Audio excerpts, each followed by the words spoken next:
Justo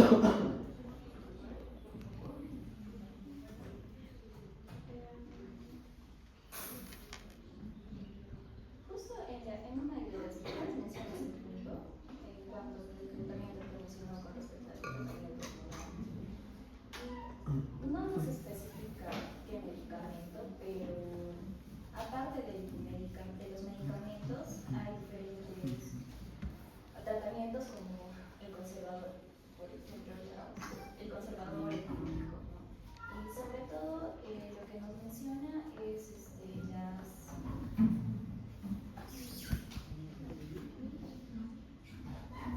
¿Cuál ha sido tu pregunta exactamente?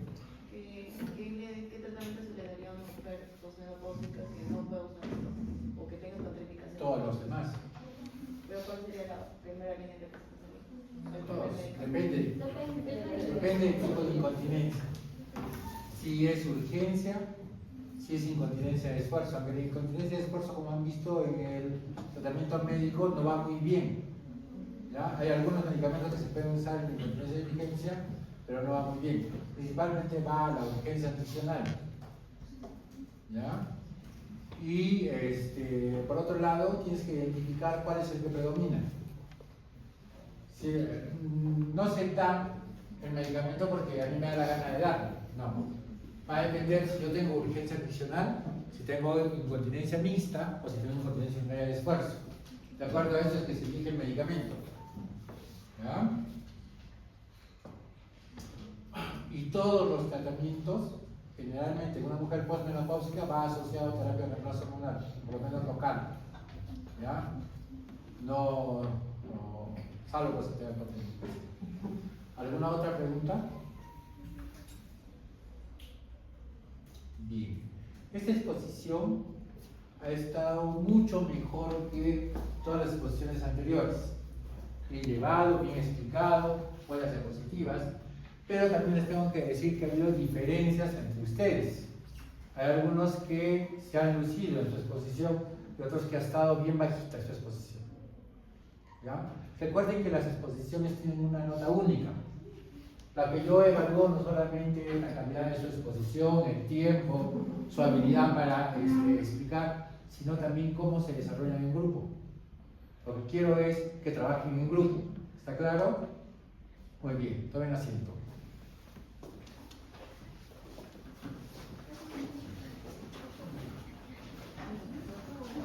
Es como celular.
Cuando nosotros tratamos de averiguar la verdadera incidencia de incontinencia urinaria, vamos a encontrar múltiples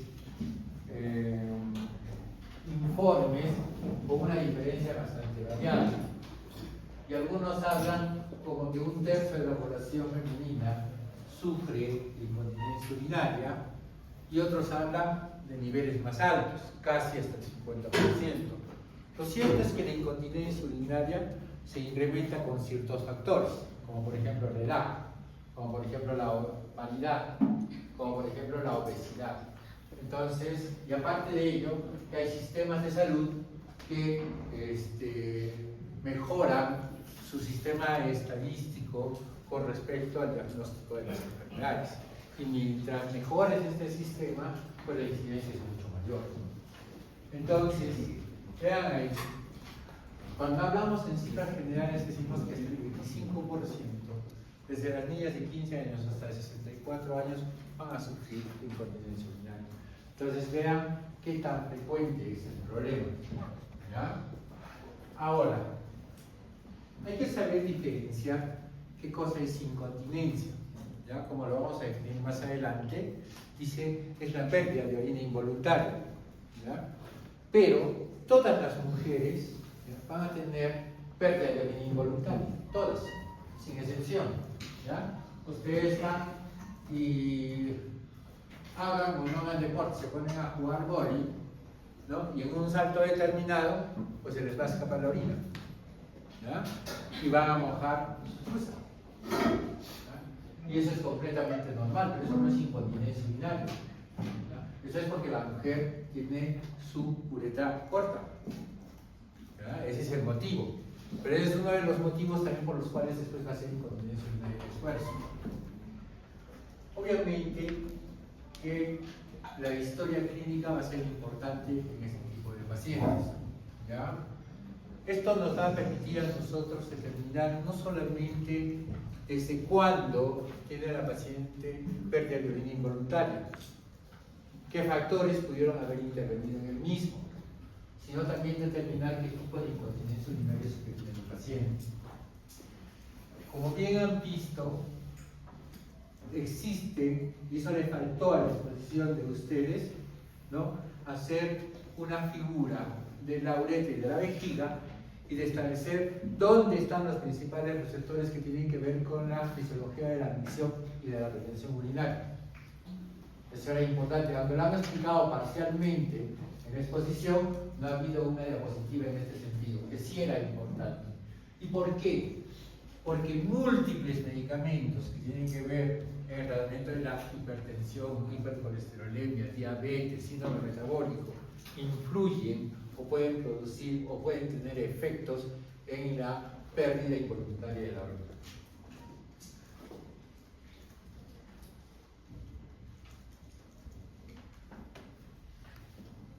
Tres son los tipos de incontinencia urinaria existentes. La incontinencia urinaria de esfuerzo, que se traduce como la pérdida involuntaria de la orina cuando yo realizo un esfuerzo. Por ejemplo, yo estoy sentado en una reunión y alguien cuenta un chiste y suelta una carcajada, ¿no?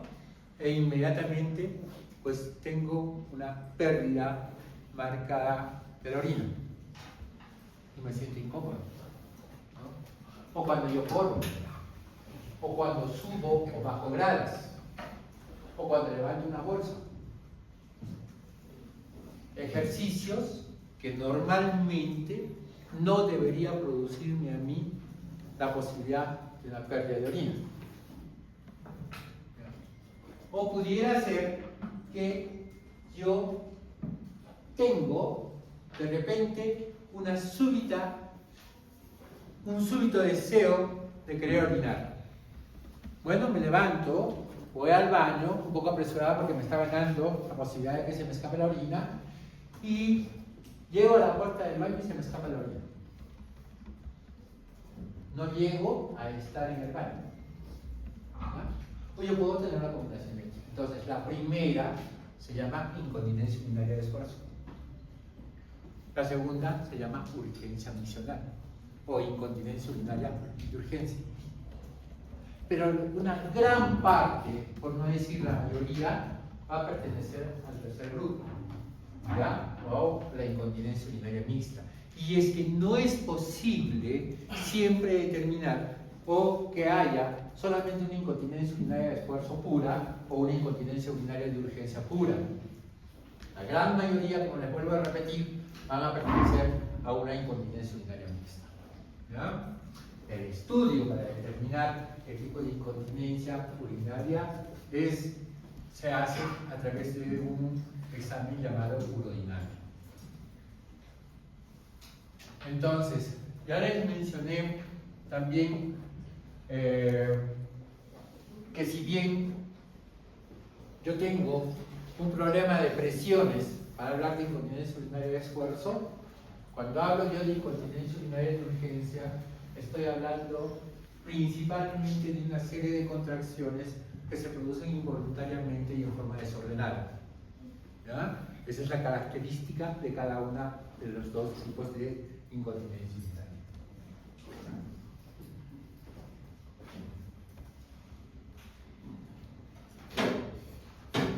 ¿Y qué tengo que averiguar?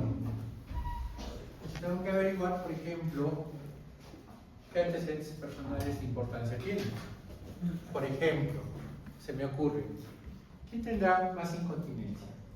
¿Una mujer que tiene parto vaginal o una mujer que tiene parto por cesárea? Los estudios demuestran que no es así.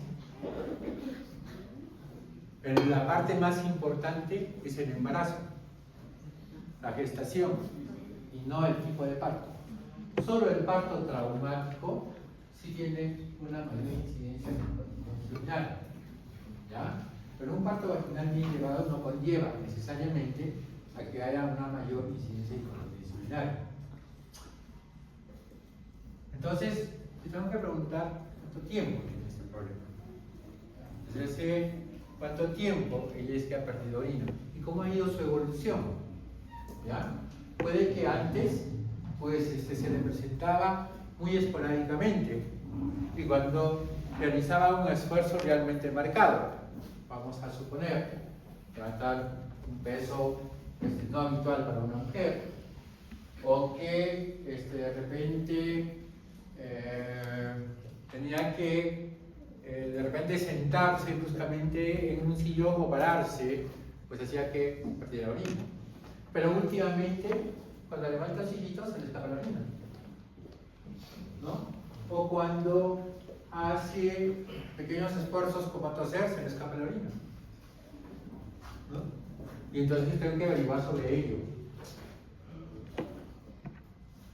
¿Qué enfermedades asociadas puede haber? Si ya se los he mencionado: obesidad, diabetes, ¿ya? Tos crónica, asma, estreñimiento, ¿ya? Son factores que están relacionados a la aparición de incontinencia. ¿Cuántos hijos tienen? Definitivamente el embarazo y el parto sí son factores que van a condicionar mayor incontinencia a futuro. Que si hubo factores desencadenantes, factores especiales, ¿ya? Por ejemplo, yo puedo haber tenido un cuadro de estreñimiento crónico, pues si estoy acostumbrado a pujar y empiezo a manifestar signos de incontinencia. Entonces puede ser que ese factor inició todo el cuadro de la incontinencia, ¿no? O puede ser pues que yo tuve un niño macrosómico, ¿no? Son factores que desencadenan la aparición de la incontinencia. Si yo, por ejemplo, tengo la sensación de que cada vez mi vejiga me manda al baño más frecuentemente, y eso ocurre porque la vejiga se está acostumbrando a desencadenar el reflejo de micción con un volumen menor de orina, y eso te va a hacer de que cada vez quieras ir más al baño, o te va a hacer de que con más frecuencia tú pierdas orina. Que yo tenga, por ejemplo, una cirugía pélvica previa, ¿ya? Entonces, yo les manifestaba a mis alumnos en la mañana, en el tratamiento de la incontinencia, los resultados no siempre son favorables. Va a haber un porcentaje que no va a mejorar con la cirugía, y va a haber todavía un porcentaje que empeora con la cirugía. Y esta es una de las cosas que tienen que saber los pacientes, ¿ya? Entonces no crean que todas las cirugías van a corregir necesariamente la incontinencia. O yo puedo tener enfermedades que afecten la función sensorial, y el mejor ejemplo acá es diabetes, ¿ya? ¿Por qué? Porque estas pacientes van a ser en el futuro una mega vejiga, porque van teniendo un trastorno en el sistema nervioso, en que va perdiendo sensibilidad, y el reflejo de la micción se va alterando. ¿Ya? Entonces acá ya va a aparecer otro tipo de incontinencia, que es la incontinencia por rebosamiento, o sea, toda la pérdida de orina por rebosamiento. Pero no es la única, y todas las que tengan que ver con tratamientos crónicos o con procesos degenerativos del sistema nervioso central, definitivamente se van a reflejar en algún grado la incontinencia urinaria. Ya les hablé acerca de la obesidad, y esto último es importante, lo han mencionado sus compañeros, ¿no? La incontinencia urinaria que aparece por una deficiencia de estrógenos. Y a esto se acompaña que esa deficiencia estrogénica muchas veces va a predisponer a una mayor incidencia de infección urinaria, lo cual no siempre va a ser así. ¿Ya? Va a haber momentos en que la paciente se va a quejar de síntomas urinarios, pero no va a tener infección urinaria, y solamente es deficiencia estrogénica. Pero el prolapso, que les decía que es otra de las patologías que se asocia a incontinencia, también es un factor que condiciona infección urinaria. Por lo tanto, esta enfermedad va a estar muy relacionada en estas dos alteraciones patológicas, en tanto la incontinencia urinaria patológica como en el prolapso vesical. Y para colmo de males, ¿ya? Todo esto que les estoy mencionando, generalmente se presenta a la par en todos los pacientes. Algunos de ellos pueden faltar, pero no se presentan como factores únicos. Y al final, esto se va a traducir en un impacto en la calidad de vida. ¿Ya? ¿A qué punto? ¿A qué punto que esta paciente se aísla de su medio social? El hecho de que ella esté perdiendo constantemente orina hace que se sienta mal. Ella empieza a sentir la orina o el olor de la orina que emana de sus partes.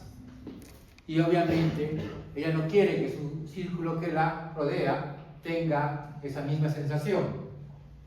Y por lo tanto se va separando, se va aislando, va viendo problemas de depresión, problemas de ansiedad, y se convierte en un verdadero problema para esta paciente.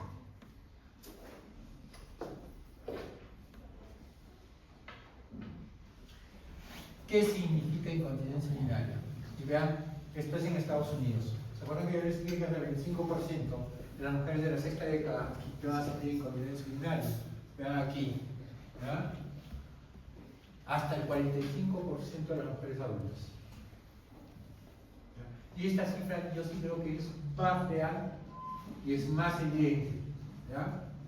En la mañana yo le ofrecí al grupo que trabaja conmigo un trabajo de tesis, ¿no? Sobre ver cuál es el porcentaje real de incontinencia en pacientes que tuvieron parto vaginal. Está abierto para cualquiera de ustedes, pero miren, el problema afecta a 17 al 45% de las mujeres adultas, digamos que muchas veces en un deterioro de su vida social. Eso es lo que les he manifestado. Este es el otro problema. Este 45% de pacientes que sufren incontinencia urinaria representa 2% del gasto total de lo que invierte Estados Unidos en salud pública. Por lo tanto, este sí es un problema de salud pública. ¿Ya? Los costos quirúrgicos y en medicamentos es realmente alto. ¿Ya? Y esto se repite en todo el mundo. Lo que pasa es que acá casi no hacemos tratamiento médico para incontinencia. Solo los urólogos son los que recetan tratamiento para incontinencia. ¿Ya? Los ginecólogos casi no recetamos tratamiento médico para incontinencia. ¿Qué deberíamos hacer? Todo lo dejamos a la cirugía, y la cirugía, les he dicho, no va a responder la gran mayoría de los pacientes. Vean que también dentro de las incontinencias urinarias, la de esfuerzo es la más frecuente. Pero yo diría que acá debería haber un cambio, puesto que la incontinencia urinaria mixta me parece que es mucho más frecuente que la incontinencia urinaria de esfuerzo. Y lo que pasa es que muchas incontinencias mixtas las estamos catalogando solamente como incontinencia urinaria de esfuerzo y no estamos haciendo un diagnóstico real. ¿Y esto por qué? Porque nosotros no hacemos urodinamia. Y acá en Cusco, por ejemplo, no tengo conocimiento de nadie que haga urodinamia, salvo que el doctor Zabaleta esté haciendo urodinamia, no tengo conocimiento de nadie. ¿Qué dice la Sociedad Internacional de la Continencia Urinaria? Que la incontinencia urinaria representa un problema higiénico y psicosocial, por todo lo que les he mencionado.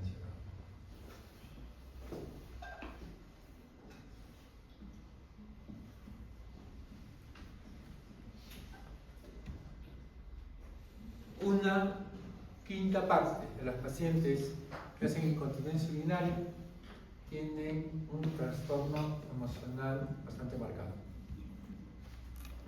Entonces, cuando tratemos a una paciente por incontinencia urinaria, no solo preguntemos desde cuándo se le escapa la orina, sino cómo está esta paciente. ¿Ya? Y van a ver dentro de poco que no solamente afecta al círculo de las amistades, sino en la vida familiar va a ser un trastorno muy grave. Pero no dejen que me adelante, dentro de poco les voy a mencionar a qué me estoy refiriendo. Volverles a repetir que la incontinencia urinaria de esfuerzo se debe a eso, a una sobrecarga en el momento de realizar un esfuerzo que se va a traducir básicamente en una diferencia de presiones, en el cual la presión que está a nivel de la vejiga en algún momento va a ser más grande que la presión que se encuentra a nivel uretral, y eso va a hacer que la diferencia de presiones permita que escape la orina, ¿ya? Y esta es una de las teorías por las cuales se produce incontinencia. En cambio, en la incontinencia urinaria de urgencia, el problema está en el esfínter, ¿ya? Al tener yo múltiples contracciones y ese esfínter responder a esas contracciones con la apertura antes de que haya un llenado verdadero de la vejiga y se disponga que la paciente miccione sin necesidad de que esa vejiga realmente esté llena. ¿Listo? Yo también les mencioné ya que aproximadamente el 46% era incontinencia urinaria de esfuerzo, pero acá en Estados Unidos ellos dicen que aproximadamente la incontinencia urinaria es 5 veces muy mayor entre las mujeres que tenían 1 o 2 embarazos. Recuerden que acá sí estamos hablando de incontinencia urinaria de esfuerzo, ¿ya? Y el riesgo de que la incontinencia urinaria en mujeres que tenían solo cesárea, y acá les muestro, el problema es más el embarazo que el parto, ¿ya? Es 3.5 veces mayor que una nulípara, ¿ya? Y vean que estamos hablando de cesárea, no estamos hablando de parto vaginal. La incontinencia urinaria de esfuerzo, obviamente, también se lo mencioné, aumenta con la edad, mientras que la incontinencia urinaria de urgencia disminuye. Entonces, no olviden esos parámetros que yo les he dado de cómo va aumentando la incontinencia urinaria. Edad, obesidad, menopausia, son factores determinantes para la aparición de la incontinencia urinaria. ¿Qué más significa la incontinencia urinaria para una mujer? Esta mujer no puede estar sin un protector, porque en cualquier momento se le escapa la orina. A veces hasta cuando baja del carro, o cuando sube al carro, ¿ya? O a veces pues está en la calle. ¿Y qué hacen en la calle? ¿Entran a cualquier baño? ¿O se bajan su pantaloncito y orinan ahí en la callecita? Bueno, se aguantan. Si tienen incontinencia, pues fácilmente se les escapa la orina. Y ahí se refleja. Pérdidas involuntarias, se siente húmeda constantemente, sufre de irritación a ese nivel, una gran parte van a ir a cirugía, dependiendo de qué factor o qué tipo de incontinencia se está presentando mi paciente. Tengo una mayor frecuencia urinaria, tiene pérdidas de orinas en presencia de su esposo. Y acá estamos hablando de pérdida de orina en la intimidad. La mujer no puede tener relaciones sexuales porque se le escapa la orina. ¿No? Y no estamos hablando de squirting, que es otra cosa. ¿Cierto? Ahorita le voy a hacer reír a esa persona. Hay una pérdida de la autoestima. Porque la mujer tiene vergüenza. Porque la mujer no quiere estar así.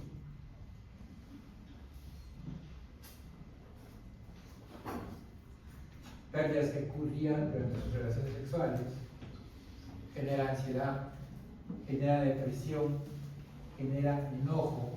¿Ya? La paciente ya no quiere tener relaciones sexuales. O va a preferir tener relaciones sexuales en posiciones que no le impliquen necesariamente pérdida de orina. Va a haber pérdida del deseo sexual y finalmente esta paciente no va a tener orgasmos. Y si a eso todavía le vamos a agregar que la paciente tiene dolor por un proceso de hipoestrogenismo, más todo lo que eso va a implicar, pues esta paciente cesa en sus relaciones sexuales. Cuando no debería ser así. Porque la mujer no tiene por qué dejar de tener relaciones sexuales después de la menopausia.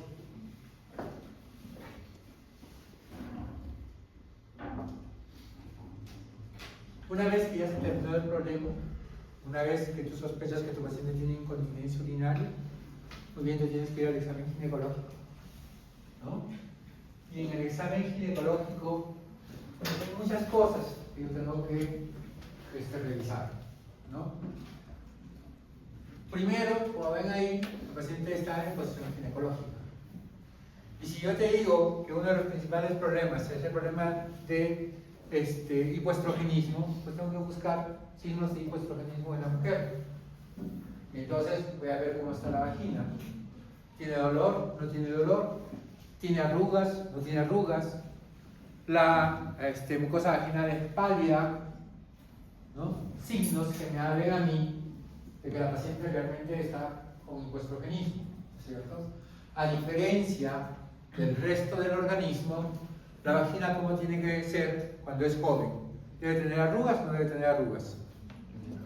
No debe tener arrugas, ¿no es cierto? Falso. La presencia de arrugas habla de una vagina joven y la ausencia de ellas habla de una vagina atrófica. ¿Ya? Entonces, luego de esto, te dije que una de las patologías que más frecuentemente se asocia con incontinencia son los prolapsos. Entonces, yo tengo que ver, ¿tiene prolapso mi paciente? ¿Qué tipo de prolapso tiene? ¿Cuál es su perfil vaginal? Depende de cuál utilices. Puedes utilizar VADE, puedes utilizar sistema POPQ, ¿no? Y determinar qué grado de prolapso tiene tu paciente. Y principalmente vas a buscar trastornos ureterales, fístulas urogenitales, entre otras cosas. Que eso va a empeorar el pronóstico, ¿no? Porque en la fístula ya no hablamos de incontinencia, sino hablamos de una comunicación anormal. Tienes que evaluar a tu paciente en reposo, tal como está ahí, y tienes que evaluarla al esfuerzo. Eso se llama maniobra de Valsalva, ¿no? Y tienes que pedir a tu paciente que puje y ver cuánto de orina es lo que pierde. Por eso es que a estas pacientes se les examina con la vejiga llena. Porque si tú le dices a tu paciente que orine, nunca vas a poder evaluar cómo está la incontinencia. Pues ya lo hemos visto, hasta en 3 pacientes, ¿no? Entonces han visto cómo pierden la orina en diferentes grados, ¿no es cierto? Muy bien. También es importante en este punto que el examen se realice en dos modalidades diferentes. Una de pie, no solamente para evaluar incontinencia, sino ver si hay prolapso asociado, qué grado de prolapso tiene.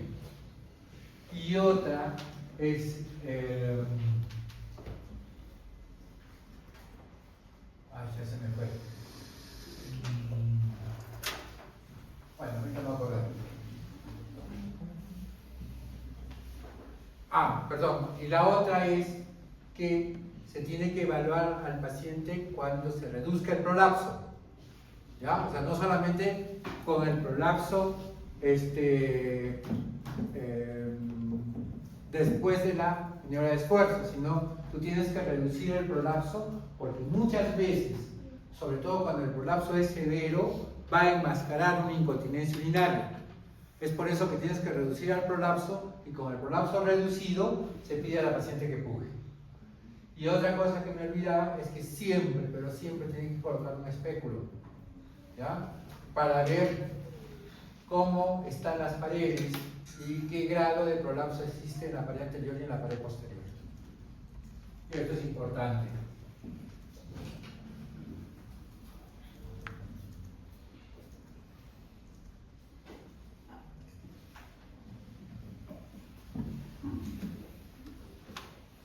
También han visto que gran parte de la incontinencia urinaria está relacionado con el estado neurológico.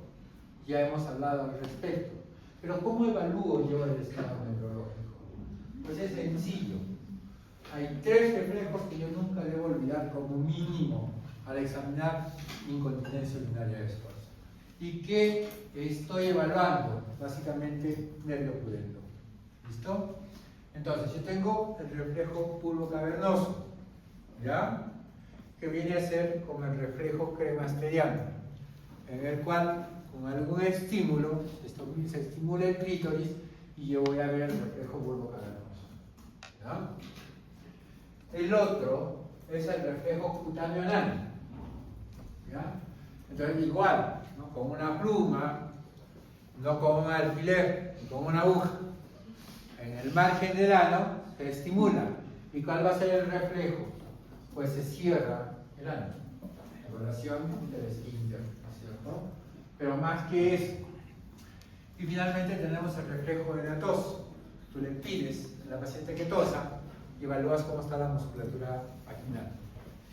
Estos tres reflejos son fáciles de evaluar, ¿ya? Y vamos a hacer un ejercicio. De paso te despiertas. Muy bien. Imagínense, pero todos, ¿ah? Imagínense que tienen ganas de orinar. Y tienen hartas ganas de orinar. Así como cuando están haciendo la clase. Van saliendo cada 5 minutos, uno por uno. ¿No es cierto? Ya. ¿Ya están con ganas de orinar? Ya. ¿Qué hacen? Nada. ¿Qué hacen? Nada. ¿Qué hacen? ¿Qué están haciendo? Imagínense que tienen ganas de orinar. ¿Qué están haciendo? ¿Qué están contrayendo? Ese es estos tres reflejos. ¿Ya? Porque todos tienen que estar de la mano. ¿Ya? No solo ajustan la uretra para que no salga la orina, están ajustando el ano también. ¿No? ¿Sí o no? A ver, ajusten la uretra sin ajustar el ano. ¿Ah? Le pongo 5 puntos más a que pueda hacer esto. Ya. Entonces nunca se lo. Esto es muy importante. Muy pocos médicos lo hacen. Muy pocos médicos lo hacen. Es importante que yo haga esto, sobre todo en pacientes crónicos. En pacientes con diabetes crónica, en pacientes obesos. Hay que hablar de esto, muy importante. Esto me puede a mí hacer la diferencia entre tratamiento médico y tratamiento quirúrgico.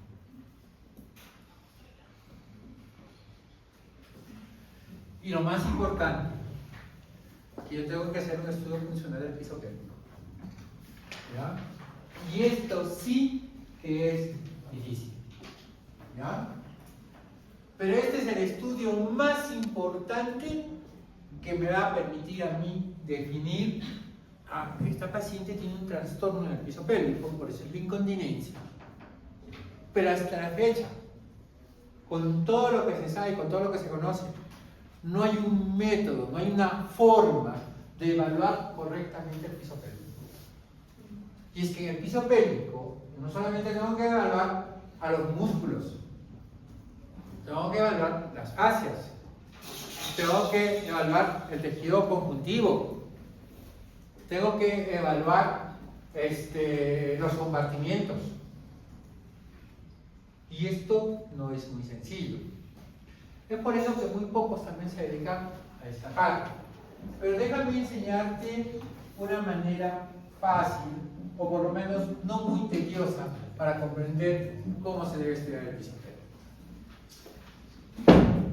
En la palpación inicial, cuando tú estás examinando a la paciente, observa la simetría de los genitales externos. No todas, sobre todo cuando han tenido partos, van a tener pues sus piecitos completamente simétricos, ni la vagina completamente simétrica. Algunos están medias chuecas, ¿no? Tienen su cicatriz ahí marcada, pero ya lo han visto, ¿no es cierto? Cuando hemos evaluado el periné, mi dedo casi se ve a trasluz a través del ano, ¿no? ¿Eso qué implica? Que los elevadores, que los músculos que están a nivel del periné y de la fascia, todos han sido lesionados, ¿no? Y hay que repararlos, ¿no es cierto? Entonces, para empezar por ahí, tenemos que hacerlo. Entonces, observa cicatrices, principalmente episorrafia, desgarros, ¿ya? Observa si la paciente tiene laceraciones, ¿ya? Busca zonas de dolor, ¿ya? Áreas atróficas en todo el canal vaginal. La palpación, dice, es un método simple y de bajo costo, pero de naturaleza subjetiva y sin validez científica. Y eso es cierto.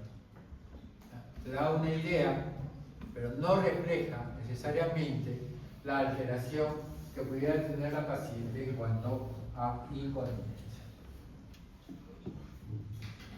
En una segunda etapa, pides a tu paciente que haga una contracción muscular. ¿Con qué nombre conocemos a esto? ¿Qué? Ejercicios de Kegel, ¿no es cierto?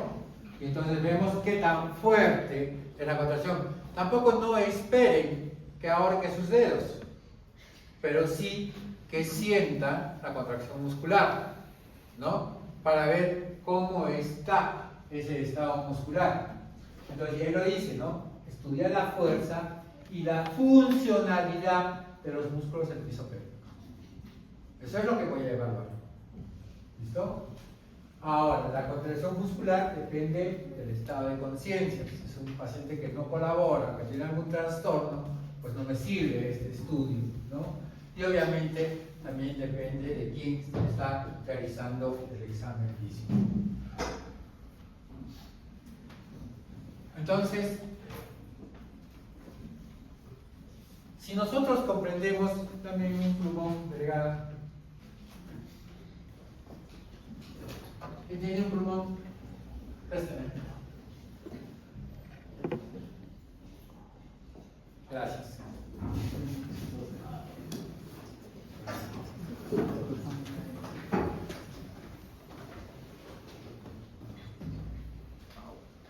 Si nosotros queremos comprender esta parte de la tensión vaginal en la misión y en la incontinencia, tenemos que comprender que ustedes son ahí abajo una hamaca, ¿ya?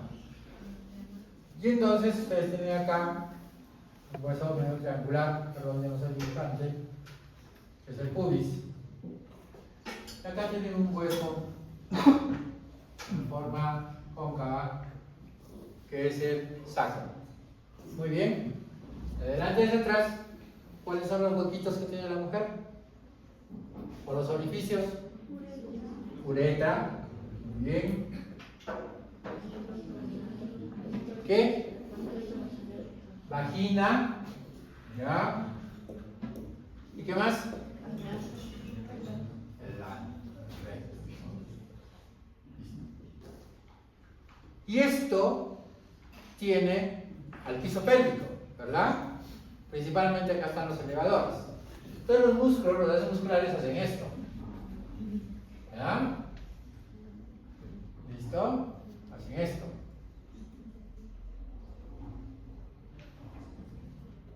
Y finalmente hacen esto. Y acá está. Muy bien. Acá hay ligamentos. Acá hay ligamentos. Y acá al costado hay otros dos ligamentos importantes, que es el arco tendíneo. ¿Ya? Y todos juegan ahí un papel importante. Vean. Cuando yo no tengo ganas de ir al baño, por cualquier motivo, ¿ya? Esto está en un estado de semitensión. ¿Ya? O está en un estado de tensión, si quieres. ¿Ya? Con fuerzas que se dirigen hacia abajo, fuerzas que se dirigen hacia adelante y fuerzas que se dirigen hacia atrás. Por eso es que no están en el baño ahorita. ¿Ya? Porque si ustedes tuvieran ganas de misionar, lo primero que tiene que suceder es que acá se va a producir una relajación, que va a tirar todo esto hacia atrás y que va a desencadenar el reflejo de la micción. ¿Ya? Entonces, este equilibrio permanente es necesario para que aquello se produzca. ¿Ya? Tres fuerzas: hacia abajo, hacia adelante y hacia atrás. Eso es lo que vamos a estudiar. Miren, durante el reposo en una mujer normal, dice, la pared vaginal anterior, allá donde está el pubis, ¿ya? Y la fascia pubocervical, está pubis, cuello del útero, pubocervical. Se encuentran suspendidas anteriormente por los ligamentos pubo-uretrales. Pubo-uretrales.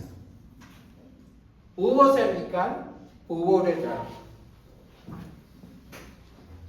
Y lateralmente por el arco tendíneo. El arco tendíneo. ¿Listo? Por favor, entiéndame para que no se pierda. Más fácil no lo puedo. Esto es un texto de 600 hojas.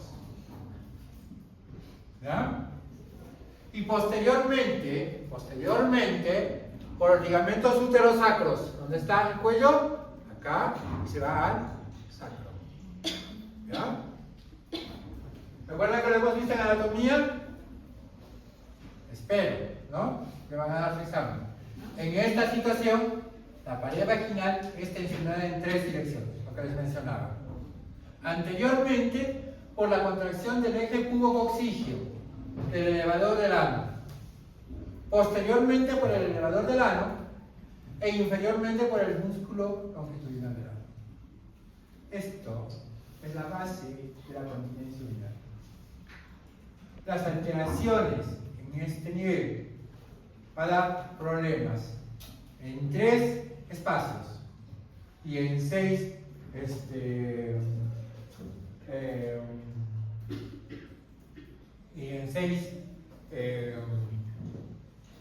digamos,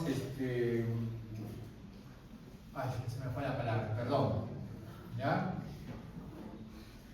En 6 espacios y en 3 partes, ¿ya? Anterior, medio y posterior. Bien. Entonces, ¿cuál es el papel de la tensión vaginal en la micción y en la continencia? La contracción del eje pubococcígeo contra la cara posterior del pubis determina la tracción superior. Entonces, ¿qué hace esta parte?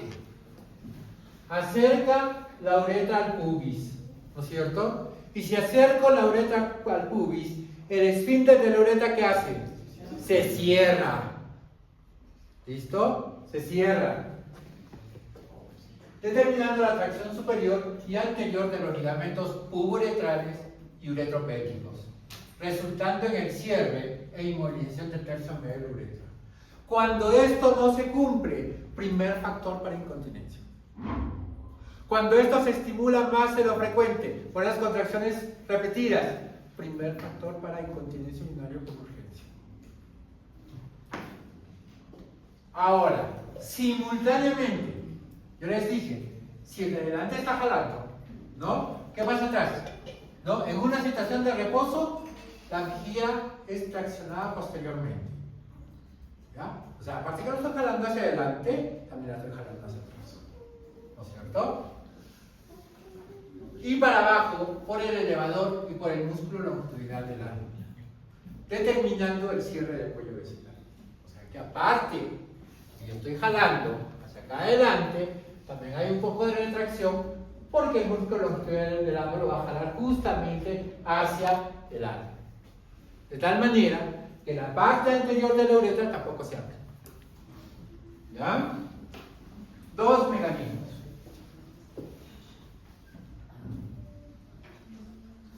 Sigamos. La integridad de los ligamentos cardinales. ¿Dónde están los cardinales? ¿Dónde está la doctora? ¿Dónde se ubica?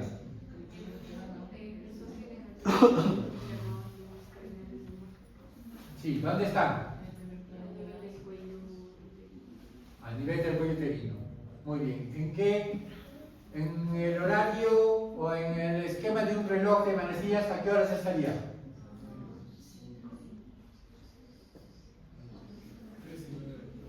3 y 9, correcto. ¿Ya? Vean acá. La integridad de los ligamentos cardinales. Los úteros sacros. ¿Dónde están los úteros sacros? ¿De dónde a dónde va el útero sacro? A ver, usted, doctora, que está muy sonriente. ¿De dónde a dónde va el útero sacro?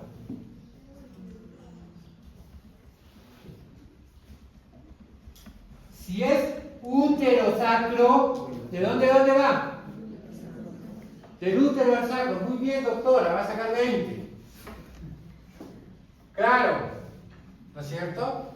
Va del sacro, y te lo he mencionado acá, a la parte posterior del útero. Entonces, mira acá, para que no te pierdas. El útero sacro está acá atrás. ¿Ya? El cardinal, ¿a qué hora dijo que estaba? 3 y 9. Cardinal. ¿Listo? Y el septo recto vaginal, que este sí está más abajo. ¿Ya? Son fundamentales para la transmisión de la tensión generada por el músculo longitudinal del ano para la vagina y para la vejiga. ¿El longitudinal del ano para dónde hace presión? Hacia abajo. ¿Ya? El longitudinal del ano es el que hace la presión hacia abajo. ¿Por qué te explico esto? Esto, señores, se conoce como primer plano de Lanzi. Muy bien. Cuando hay alteración a este nivel, el prolapso que se produce es el prolapso uterino del unión vaginal o el prolapso marcado o más marcado. ¿Ya? Entonces, recuerda el ejercicio. Imagínate que te estás queriendo orinar. ¿Ya? Ajusta. Ajusta. ¿Qué se ajusta? Se ajusta la uretra, se ajusta la vagina y se ajusta el recto. Y si alguno de esos espacios se altera, entonces aparece la incontinencia. ¿Listo? Bien. El estiramiento vaginal inhibiría la activación de las terminaciones nerviosas locales responsables del reflejo miccional, que lo han mencionado sus compañeros. ¿Sí? ¿Cómo se produce el reflejo de la micción? Primero, estimulación o contracción del detrusor, ¿verdad? ¿Por efecto de quién, señoritos, señoritas? ¿Por efecto de quién? Los que han expuesto. ¿Quién es el primer receptor que se activa?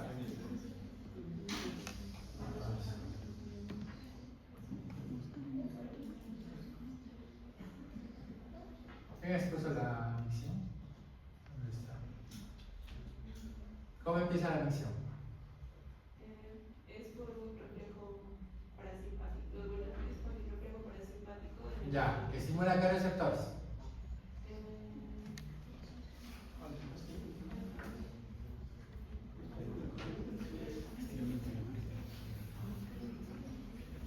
Bueno,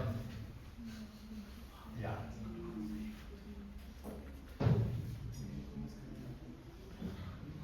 Para que yo pueda miccionar, a ver, se lo voy a plantear al revés. El músculo longitudinal del ano tiene que relajarse. ¿Ya? Se relaja la parte anterior, se contrae la parte posterior. ¿Listo? Muy bien. Pero a la vez, la vejiga ya se ha llenado, la presión ha aumentado, se desencadena el reflejo, que viene por vía parasimpática. ¿Sí? Y se produce la micción. Ustedes van a ir a averiguar qué receptores tienen que activarse para que todo esto se produzca. ¿Ya? Porque tiene que ver con contracción del detrusor y relajación del uretro. ¿Ya? Y de esos dos, principalmente el esfínter interno del uretro, que es muy diferente los receptores a nivel del esfínter interno que a nivel del esfínter externo. ¿Ya? Bien, entonces nuevamente, durante el reposo, la musculatura estriada periuretral, ya no estamos hablando de los tres, estamos hablando solamente de la uretra, ¿ya? También denominada rhabdoesfínter, ¿ya? Determina una tensión adicional sobre la mucosa uretral, creando una especie de sello mucoso. Y es así, a través de todos estos mecanismos, que la paciente es continente. Cuando esto falla en alguno de estos pasos, se produce la incontinencia.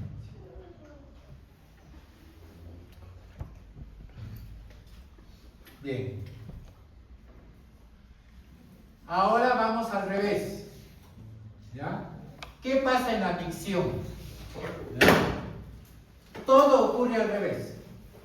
Primero, hay una relajación del eje pubococcígeo. Creo que eso sí me han comprendido bien, ¿no es cierto? Causando después una disminución de la tensión a nivel del uretro, ¿ya? Y que aumenta todavía por la presión que se produce en el detrusor. ¿Listo? Esta disminución de la tensión se produce básicamente por una relajación de los ligamentos puburetrales, ¿ya? Que están principalmente sobre la vagina y consecuentemente sobre la uretra. Entonces, esa hamaca que estaba en una tensión determinada, para que yo pueda miccionar, tengo que relajarlo en la parte de la uretra, ¿ya? Pero no se relaja solo, es lo que les mencionaba. No contrae solo un esfínter, ¿no? Se va a producir relajación de los dos. ¿Listo? Muy bien. Entonces, al final, esto va a permitir que la tracción en dirección posterior, aplicado por el plato de elevador, por el elevador del ano, como quieran, y por el músculo longitudinal del ano sobre la fascia pubocervical, determine la abertura y estrechamiento del cuello vesical. ¿Listo? Entonces, relajación, tracción posterior, tracción inferior, aparición de la micción.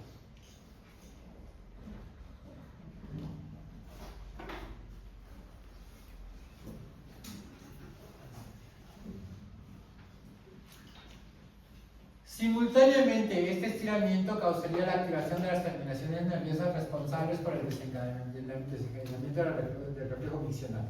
¿Qué dijimos nosotros? Que cuando esto era al revés, se producía una inhibición de las terminaciones nerviosas, ¿no es cierto? Y esto sería estimulado también por el contacto de la orina con la uretra proximal, a pesar de que sea descrita la presencia del cuello vesical abierto en reposo en mujeres con.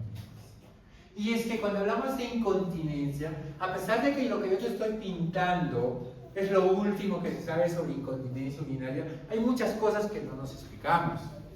Por ejemplo, yo les decía a mis alumnos en la mañana, muchas mujeres que tienen una uretra evidentemente abierta, ¿ya?, no pierden orina.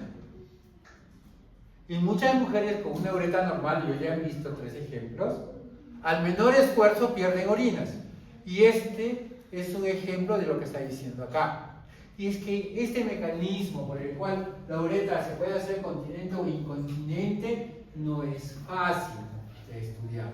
Yo les mostraría una diapositiva de una clase que hacía hace 10 años para que vean todas las penetraciones nerviosas y receptores que existen a nivel de la uretra. Solo a nivel de la uretra. En esos 3 centímetros que tienen de uretra. Es una desgracia realmente estudiar esa parte.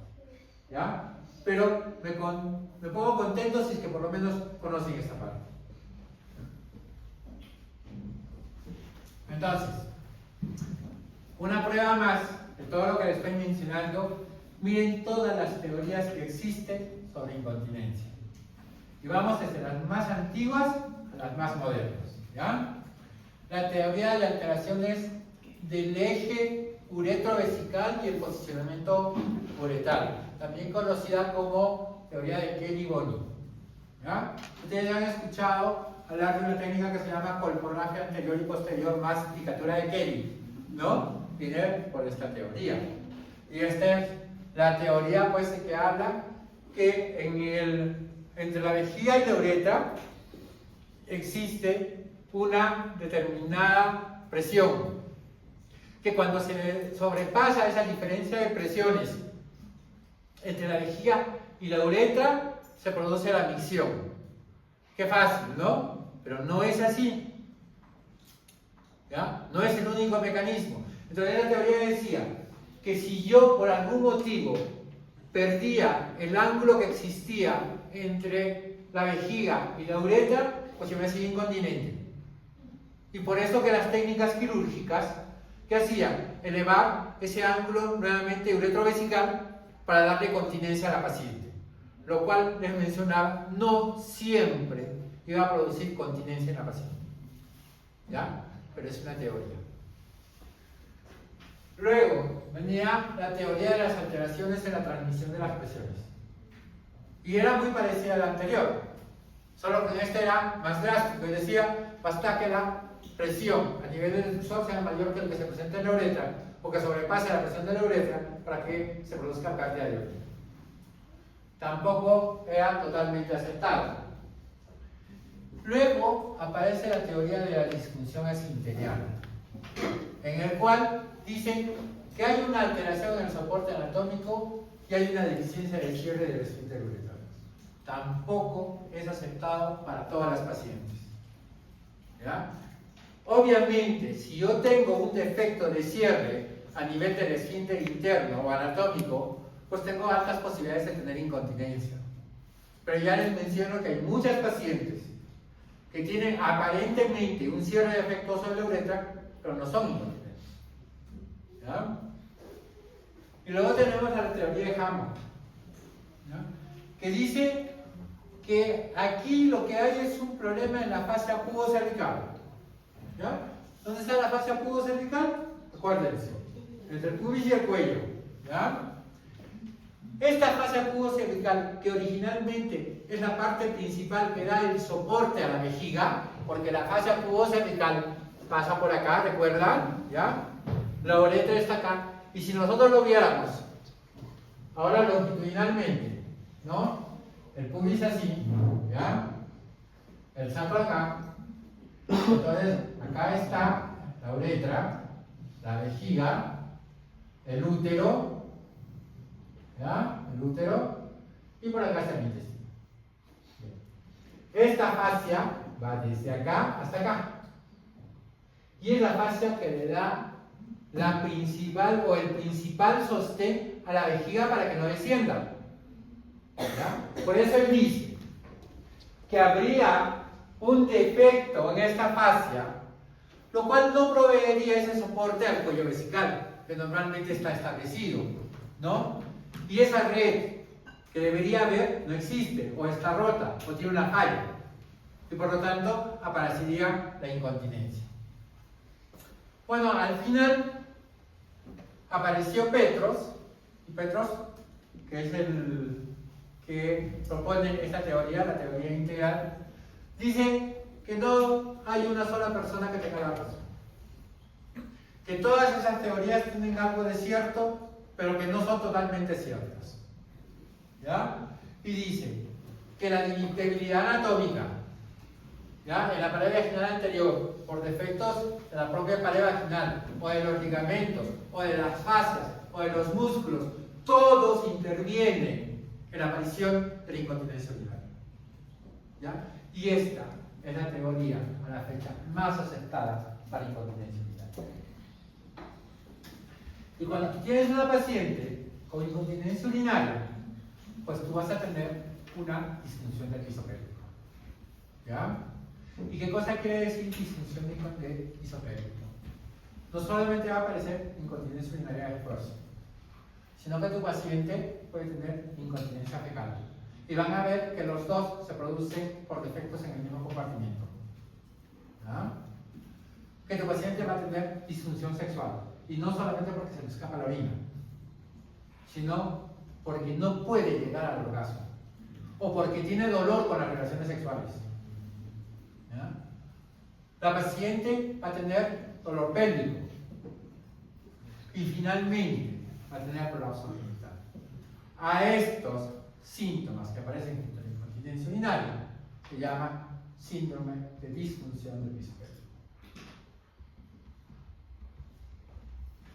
Veamos los síntomas por frecuencia o los antecedentes y la frecuencia de incontinencia, perdón. Vean, mujer que está gestando, ¿ah?, que no ha tenido hijo todavía, ¿ya? 53% de incontinencia urinaria. ¿Ya? Un aval para que sí no se embarace. Paciente que ya tuvo hijo, ¿ya?, y que está gestando, 85% de incontinencia urinaria. Entonces, si tu paciente que está gestando y ya tiene un hijo te dice, doctor, se me está escapando la orina con los esfuerzos. Es que señora, es normal, aunque no sea normal. ¿Por qué? Porque es frecuente que la multípara haga incontinencia urinaria. Posparto, vean, 9% persiste con incontinencia urinaria. Si el grupo que estás evaluando tiene entre 45 y 60 años, la mitad de tus pacientes tienen incontinencia urinaria. Si la mujer tiene más de 70 años, 40% incontinencia urinaria. Y si la mujer tiene algún tipo de prolapso, 20% incontinencia urinaria.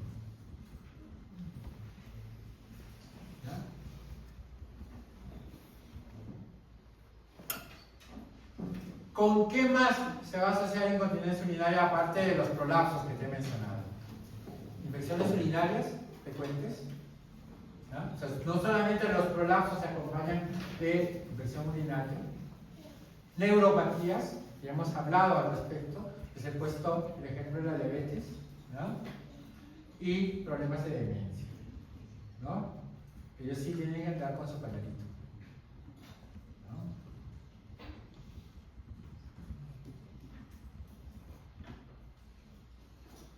Entonces,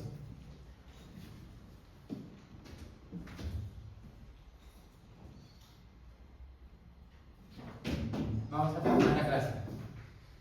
Incontinencia urinaria, pérdida involuntaria de orina, ¿sí?, asociado a esfuerzos o a urgencia. ¿Cuándo digo que es urgencia? Cuando puedo llegar al baño, o cuando se me escapa la orina antes de llegar al baño. ¿Listo? Origina un problema higiénico y un problema social. Teoría integral de la incontinencia urinaria. Es la última teoría que te mostré. ¿Ya? Esta teoría fue propuesta por Petros y Ullstein hace más o menos ya unos 15 años. Es la teoría que más aceptamos a la fecha y es la que los que trabajan en suelo pélvico, en mí no es mi mayor especialidad, pero voy a hacer un curso de piso pélvico el próximo año, así es que espero que ya sea bueno en ese momento. Entonces, el objetivo de esta teoría es explicar de forma integral los mecanismos fisiopatológicos envueltos, no solo en la incontinencia urinaria de los esfuerzos, sino también en síntomas habitualmente coexistentes, tales como urgencia, poliaquiuria, micturia, alteraciones del vaciamiento vesical e intestinal, aparte del dolor y dolor pélvico crónico. ¿Ya? Entonces, esto es lo que dice la teoría de la incontinencia urinaria. Y esta teoría considera que tales síntomas son interdependientes, o sea, que están relacionados dentro de un proceso fisiopatológico común. Esto es importante que ustedes comprendan. Este es el nuevo concepto que ustedes deben manejar cuando hablemos de incontinencia urinaria de esfuerzo. Y no decir solamente que es la pérdida de orina, sino que se prosiente y se asocia a todos estos fenómenos. ¿Ya? Y hay 4 cosas que tenemos que saber de esta teoría. 1. La incontinencia a los esfuerzos, la urgencia y alteraciones del vaciamiento vesical derivan de las alteraciones del tejido de los elementos de soporte suburetral, ¿ya? De los ligamentos y de los músculos del piso pélvico. Entonces, no existe una sola teoría, ni una sola teoría explica las incontinencias urinarias. 2. Las alteraciones de la tensión, o sea, esa hamaca, ¿recuerda? ¿Ya? Aplicada por los músculos y ligamentos sobre las fascias justapuestas a la pared vaginal, determinan la abertura o el cierre del cuello vesical y de la uretra. Y ya te lo he explicado. ¿Sí? Y ahorita les voy a poner unos dibujos para que me entiendas un poco mejor. 3. Las alteraciones de la tensión sobre la vagina determinarían también activación prematura del reflejo miccional. Y si hay activación prematura, ¿de qué estoy hablando? ¿Qué dijimos? Cuando hay múltiples contracciones. Urgencia miccional. Entonces, ahí te dice, ¿ya? Que las alteraciones de la tensión sobre la vagina determinarían también activación prematura del reflejo miccional, desencadenando contracciones involuntarias en el sexo. Teoría de la incontinencia urinaria por urgencia. 4, ¿no? La teoría integral propone una nueva clasificación para la incontinencia urinaria de la mujer, fundamentada en 3 zonas de disfunción y 6 defectos principales, o en 6 compartimientos, como quieran, que deben ser sistemáticamente explorados y corregidos simultáneamente durante el tratamiento quirúrgico. Y acá es donde fallamos. Porque corregimos algunos de los defectos, pero no todos. ¿No? Por eso es que no tenemos un buen porcentaje o un alto porcentaje de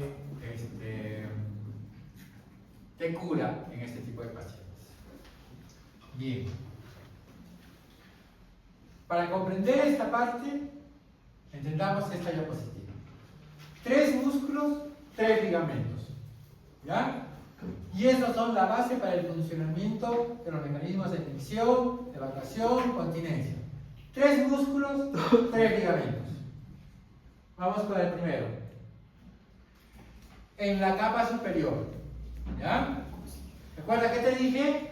Hay una tracción delantera, una tracción trasera, si quieren hablar en forma de carro, y una tracción hacia abajo. ¿Listo? Muy bien. Capa superior. Con contracción en dirección horizontal, con participación en el mecanismo de continencia. ¿Dónde está la continencia? Adelante, ¿no es cierto? ¿Ya? Es representada fundamentalmente por el músculo pubococcigio, acá lo tienes, pubococcigio. Pubococcigio, ¿parte de qué? Este músculo son elevadores del ano, ¿no? Que dan la contracción en dirección anterior, y por el plato del músculo elevador del ano, ¿ya? Que da la contracción posterior. O sea, el que jala hacia adelante y hacia atrás, en forma horizontal. ¿Listo? Muy bien. Capa superior. La capa intermedia, ¿ya? Este da la contracción hacia abajo. ¿Listo? ¿Quién está relacionado? El músculo longitudinal del ano, ¿no es cierto? Y acá te lo digo, con contracción en sentido caudal, hacia abajo. responsable de la angulación del recto, la vagina y del cuerpo vesical. El principal componente de esta capa es el músculo longitudinal externo del ano. Y acá lo tienes, este de acá. ¿Ya? Que va de aquí hasta acá. ¿Ya? Y en la capa inferior, ¿ya? También contracción horizontal. ¿Listo? Función: sustentación de los componentes más externos del aparato genital femenino. Está representado por el diafragma. Listo. 3 músculos, 3 ligamentos. Para que te acuerdes, o para que recordemos. Si vamos a mirar la capa muscular, tenemos una capa superficial y una capa profunda. En la capa superficial, ¿de qué te tienes que acordar? De este de acá, que es el isquio cavernoso, el bulbo esponjoso, el transverso perineal, ¿ya? El esfínter externo del ano, entre los más importantes. Eso en el plano superficial. Y en el plano profundo, recuerda que la uretra está rodeado por su propio esfínter, ¿no? El esfínter uretral. Y este de acá, que es el transverso perineal profundo. Estos dos forman el diafragma urogenital. ¿Ya? Abajo, ¿qué tienes? Los irrigadores del ano, con su rama pubococcígeo, iliococcígeo, discococcígeo, ¿no? Tienes al ligamento sacrotuberoso, que no tiene mucha importancia, y al coccígeo, que está más atrás. Pero de estos me importan estos de acá, que son ¿quiénes? Los elevadores. Esto es lo que tienes que acordarte para cuando hablemos de defecto de piso pélvico. Los ligamentos. Los elementos de soporte ligamentario del piso pélvico femenino interactúan con los músculos, presentando una función dinámica dada por su elasticidad en los mecanismos de micción, de evacuación, como también en la continencia. Y a pesar de que te los expliqué allá, te los vuelvo a presentar. ¿Ya? El ligamento pubo-uretral. ¿De dónde a dónde va el ligamento pubo-uretral, señorita?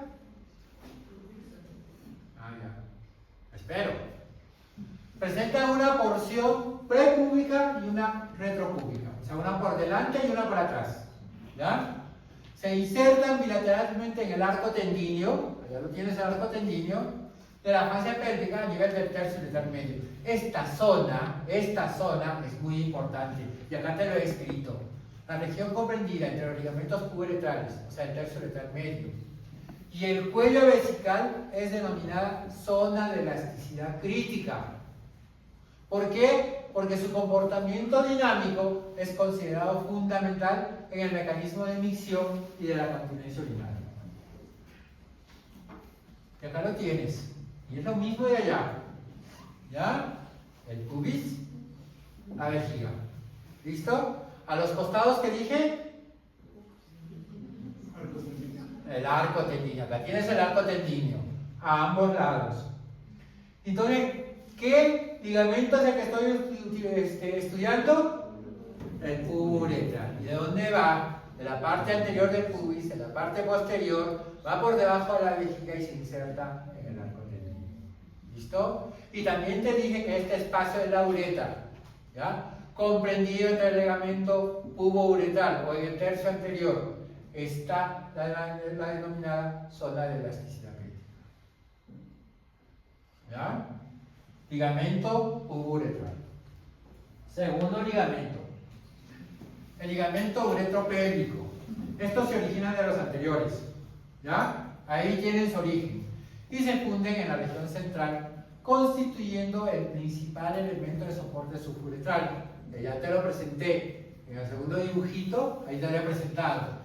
Actúan en conjunto con los ligamentos pubo-uretrales en los mecanismos de continencia y admisión. Y acá los tienes. ¿Ya? Entonces, los pubo-uretrales y acá están los uretropélvicos.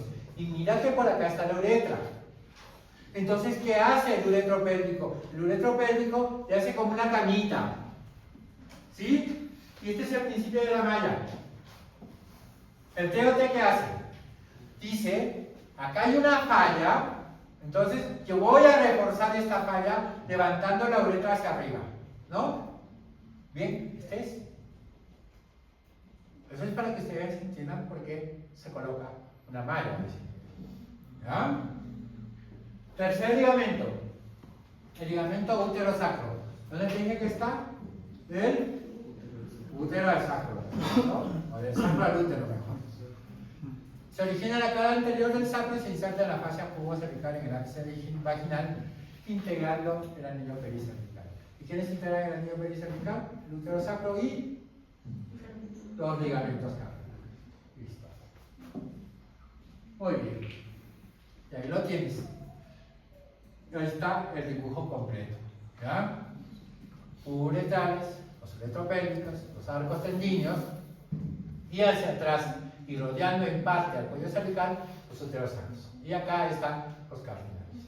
Este es la base de que una paciente sea continente toda su vida.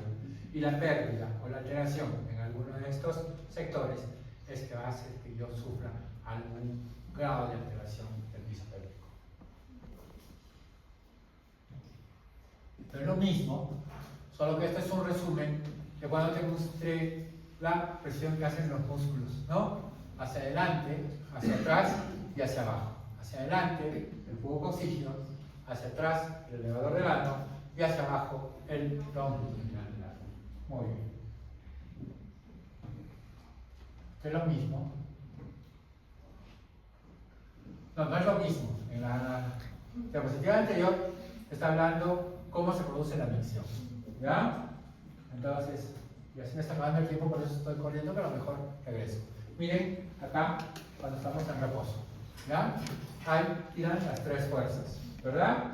Y cuando hay micción, se pierde la parte anterior, que yo te explicaba ya, pero siguen presentándose las dos partes posteriores para que produzca el organismo de regresión. ¿Listo? Eso ya lo vas a revisar tú. Entonces, clasificación de los defectos. ¿Listo? Entonces yo hablé en 3 espacios, 6 defectos. ¿Correcto? Dependiendo del lugar de la lesión músculo-facial o ligamental y de la sensibilidad de las terminaciones nerviosas locales, podrá desarrollarse incontinencia de los esfuerzos, incontinencia de urgencia o alteraciones del vaciamiento vesical. Porque pudiera ser que yo no pueda orinar, ¿no es cierto? No solamente los hombres puede ocurrir esto, hay otros mecanismos. Y estos son los 6 defectos. ¿Ya? El defecto del soporte suborbital o teoría de Hammond, el síndrome de la angina fija, ¿ya? Muy poco estudiada, muy poco mencionada, la distensión de los ligamentos puboretrales, incontinencia, distensión de los ligamentos uterosacros y del soporte del ápice vaginal, prolapso uterino, ¿no? Las lesiones de la inserción vaginal de los músculos pubocoxígeos, o lesiones en los músculos estriados de los pisos pélvicos. Y todavía acá hay 2 tipos de lesiones: traumatismo del esfínter externo del ano, ¿ya? O la distensión, parálisis o ruptura de las sensaciones del cuerpo elevado. Y si tú me has seguido hasta aquí, ahora comprendes por qué una paciente que tiene un parto y que tiene una alteración en el esfínter anal no va a ser de repente incontinencia fecal, pero sí va a ser incontinencia urinaria. ¿Ya? Y este es la diapositiva que nunca debes olvidar, porque esta te la van a preguntar en el examen. ¿Ya? Y mira cómo se va a resumir todo lo que vamos a estudiar. 3 compartimientos, anterior, medio y posterior. Si el defecto se produce en el compartimiento anterior, mira, estamos hablando de pubis, ¿ya? Estamos hablando de uretra y vejiga, ¿ya? ¿Qué voy a tener? Incontinencia urinaria de esfuerzo, frecuencia aumentada, ¿ya? Pero mira acá abajo, incontinencia fecal, ¿ya? Y muchas me preguntan, ¿la incontinencia fecal se produce por un defecto en en el compartimento anterior, medio, posterior, ponen el posterior. ¿Ya? Miren. Defectos del compartimiento medio. ¿Ya? Vean de lo que estamos hablando. Útero, ¿no? Y estamos hablando piso pélvico, básicamente, ¿no? Urgencia misional. O incontinencia urinaria de urgencia, para ser precisos. ¿No? Y defecto del compartimiento posterior. Nocturia, obstrucciones, ¿ya? Y dolor pélvico. ¿Ya? Entonces, este es el cuadrito que tienes que recordarlo siempre. Pero si quieres aprender incontinencia, tienes que revisar todo esto. ¿Cómo se llega al diagnóstico? Ya, me queda un minuto. Haz una anamnesis detallada, que te he enseñado qué cosas tienes que buscar, qué antecedentes tienes que buscar, cómo hacer el examen. Todo de estudiar. Hay que hacer un estudio funcional del piso pélvico. Este sí es un poquito difícil, porque más allá de que tengamos que hacer una contracción, tendríamos que hacer una estimulación del piso pélvico, que es parte del tratamiento en pacientes con incontinencia urinaria. ¿Ya? Hay que hacer prueba del absorbente, prueba del hisopo y un estudio urodinámico. Estos tres no son fáciles de realizar. Básicamente, la prueba del absorbente, yo le pido a la paciente que use una toalla y le digo cuánto de la toalla mojó al día siguiente o cuántas toallas utilizó durante todo el día. ¿Ya? Hay muchas formas. La prueba del hisopo básicamente me ayuda a ver la motilidad de la uretra. ¿Ya? Y me dice a mí que si mi paciente puede tener hipermovilidad uretral o no. Y el estudio urodinámico necesita de un aparato especial y lo que hace básicamente es medir dos cosas: la presión dentro de la vejiga, ¿ya? Y de forma indirecta dentro de la uretra, y lo otro que me va a medir son las contracciones vesicales, ¿ya? Y eso me va a dar una idea a mí de qué tipo de incontinencia es la que tiene mi paciente. Ahí tiene la prueba del hisopo, ahí tiene el ángulo normal. Yo le pido a la paciente que haga la maniobra de Valsalva y veo cuándo se eleva, ¿ya? Y mido esta variación. Y ahí tienen cuándo se considera hipermovilidad. Este es el estudio urodinámico. Vean cómo se inyecta el líquido. Yo voy midiendo la presión, voy observando cuándo aparece el reflejo de emisión y llego a conclusiones inequívocas por la determinación de las presiones arteriales. El tratamiento, como bien lo dice ahí, no existen recetas, ¿ya? No hay un tratamiento específico para una cosa sola. Acá les he traído una diapositiva que ahora voy a desarrollar, que es la electroestimulación del piso pélvico, porque es uno de los tratamientos que se debe dar a este tipo de pacientes y no solamente decir ejercicios de Kegel. Pero esto lo tiene que hacer una persona que tenga conocimiento, un técnico que tenga conocimiento de cómo utilizar este tratamiento para un beneficio marcado en las pacientes. ¿Qué más? Este es piso pélvico. Estos son los famosos ejercicios de Kegel. Saber que existen cientos de formas de hacer ejercicios de Kegel. Entren ustedes en internet y van a encontrar todos los tipos, ¿ya? Uno de los que más llama la atención es este, que utiliza estimulación del piso pélvico, ¿ya? Con impulsos eléctricos, ¿ya? Entonces, no sé qué tal era, yo no tengo ninguna experiencia, no sé si alguna señorita ha tenido experiencia. De repente nos puedes contar. Como estás tan sonriente, piensa que te trae recuerdos. Pienso, nada más. Entonces, este es uno de los que mejor resultado da. Y este se recomienda a la paciente antes de que se levante y que haga ningún ejercicio en la cama, que levante las rodillas, levante sus caderas y que imagine que tiene un dedo o dos deditos dentro de la vagina y que trate de presionarlos. No que se coloque porque más se produce una contaminación. Y que haga 10 veces la contracción uterina. Otro ejercicio que yo recomiendo mucho es que cuando vaya al baño, una vez en la primera orina de la mañana, que empiece a orinar y que trate de contener la orina. al comienzo no va a poder, es muy difícil, ¿ya?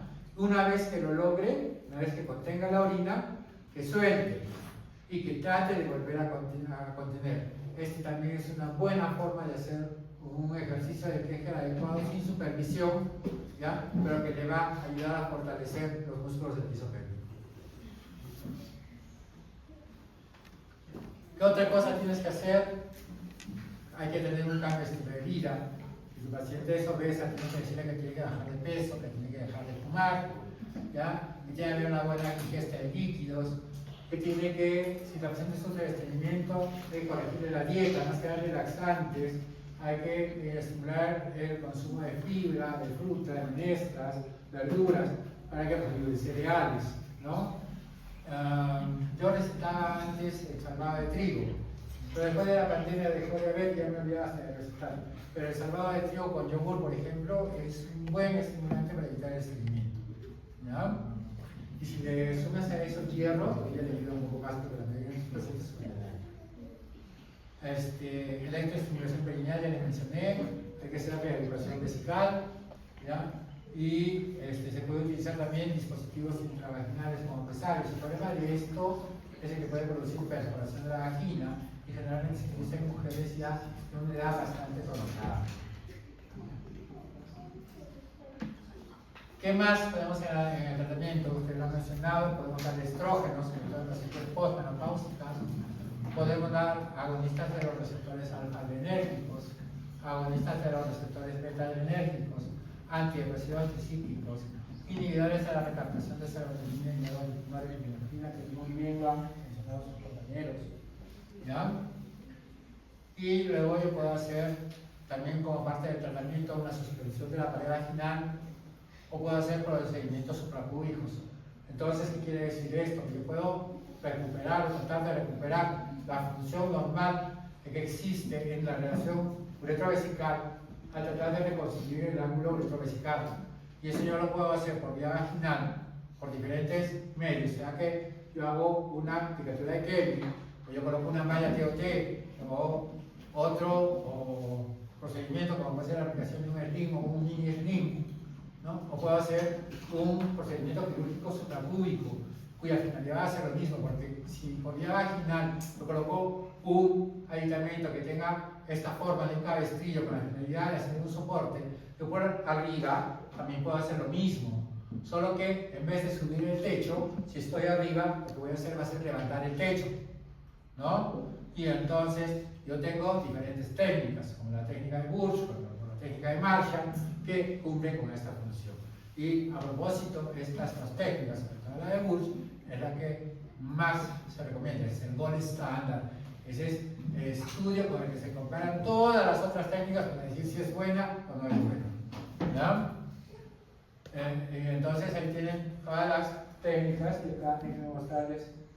Este es la TOT, vean acá. Entonces estamos allá, ¿ya? ¿Por qué se llama TOT? Porque viene de las iniciales transobturatriz. Este es el orificio obturatriz, la pelvis, ¿no? Entonces, si yo estoy frente a mi paciente, imagínense que ustedes están sentados frente a su paciente, ubican la uretra y secan la mucosa vaginal, ¿no? Y luego, con su dedito, ubican dónde está el agujero transobturatriz. Por acá entra un ganchito en forma semicircular, ¿están mirando allá? ¿Ya? Y ahí inserto una parte de la malla, ¿no? Igual hago acá, ¿ya? Pongo mi dedito en la abertura, paso el ganchito que tiene en su puntita un ojal especial por el cual se coloca el extremo de esta cinta, y luego se regresa y pasa la cinta, y luego yo jalo esto a presión, lo debe quedar muy ajustado porque si no se necrosa, ¿ya? Esa es la famosa TOT, y de esta existen muchas variedades y algunas se van a quedar en desuso, ¿ya? Yo ponía una malla especial que se llamaba Nazca, que tenía estos dos brazos, tenía una malla y dos brazos posteriores que salían por este extremo, que era una malla especial para prolapso uterino e incontinencia urinaria. El problema fue que cuando salió la alarma, salió una alarma de estas mallas, en el cual se demostraba que cuando esto no funcionaba, cuando necesitaba ser retirada, pues esto no se podía hacer, porque estas mallas son autorretentivas, ¿ya? Son como esas láminas anaranjadas que ustedes ven cuando hacen obras, que tienen como unos triangulitos. Bien, cuando uno jala, esos triangulitos se pegan al tejido, ¿ya? Y si bien se puede ajustar, no se puede soltar. Entonces, cuando esto producía, por ejemplo, una reacción no deseada, una reacción alérgica, y había que retirar, era muy difícil retirar y generalmente se dañaba la vejiga y la uretra. Y a través de esto la FDA da una alerta y dice, úsese con mucho cuidado, puesto que estas mallas no se pueden retirar y los efectos pueden ser muy perjudiciales para el paciente. A raíz de eso, y a través de un caso que tuvimos acá, una necrosis uretral, que no lo pusimos nosotros, sino urología, ¿ya? Y con una evolución muy desfavorable, pues yo di la orden de que no se pusieran mallas. Desde el año pasado estamos volviendo a colocar mallas. Yo particularmente no coloco, utilizo otras técnicas, pero deben saber que es la famosa malla de Fiore. Bien, creo que eso es todo. Muy bien, ¿alguna pregunta?